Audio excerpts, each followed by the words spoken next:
శివభక్తుడు తిన్నాడు. భక్త కన్నప్ప కథ తెలుగులో. ఒకప్పుడు అడవి ప్రాంతంలో ఒక వేటగాడు ఉండేవాడు. అతని పేరు తిన్నాడు. చిన్నప్పటి నుంచి వేటలో నిపుణుడు.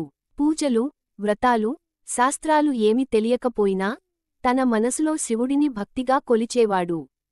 తిన్నాడు ఏ పని చేసినా ఈ పని పరమేశ్వరుని కోసమే అని ఆలోచించేవాడు. శివలింగ దర్శనం. ఒకరోజు వేటకు వెళ్లి తిరిగి వస్తుండగా అడవిలోని ఒక పర్వతంపై శివలింగాన్ని చూసి ఎంతో ఆనందపడ్డాడు.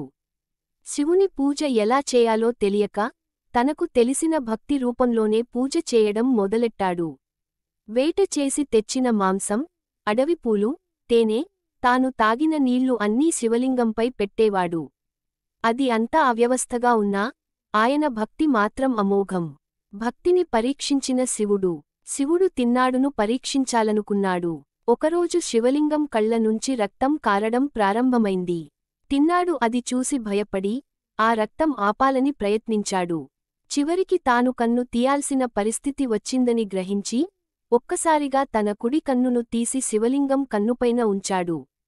అంతలో శివలింగం వేరే కన్ను నుంచి కూడా రక్తం కారడం మొదలైంది. ఈసారి తాను మిగిలిన కంటిని తీయడానికి సిద్ధమయ్యాడు. కాని తన మరో కన్ను తీసే ముందు అది శివలింగం ఎడమ కంటికి సరైన స్థానంలో పెట్టడానికి తన మిగిలిన కంటి ఉద్దేశాన్ని గుర్తు పెట్టుకోవడానికి తన చెవి మీద పాదం పెట్టి గుర్తు చేసుకోవాలనుకున్నాడు. ఆ సమయంలో శివుడు ప్రత్యక్షమై, అయ్యా తిన్నాడా, నీ భక్తి, ప్రేమ అంతకు మించి లేదు. నువ్వు నా కోసం చేయనిదేదీ లేదు.